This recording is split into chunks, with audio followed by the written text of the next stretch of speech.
చెక్క లవంగంలోకి యాలక్ గుడ్డలు వేస్తున్నానండి. ఇది కానీ స్మెల్ మంచిగా వస్తుంది, సూపర్ గా ఉంటదండి ఇది. ఓకే దంచండి. మా లారీలో కష్టాలు ఇలా ఉంటాయి. ఇలా మా దగ్గర మిక్సీలు ఉండవు, గ్రైండర్లు ఉండవు.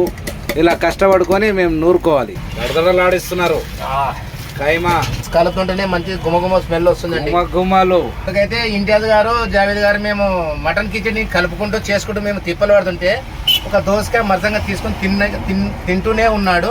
తిన్నికనే పుట్టినట్టున్నాడు అయ్యా. ఏవి రియాజ్ ఏమో వంట చేస్తున్నారు, బాగుంది, తింటున్నారు టైం పాస్ గా. ధను అయితే ఎట్లా ఏమిటండి మీరు మాట్లాడేది? పొగుతితో దంచినాడు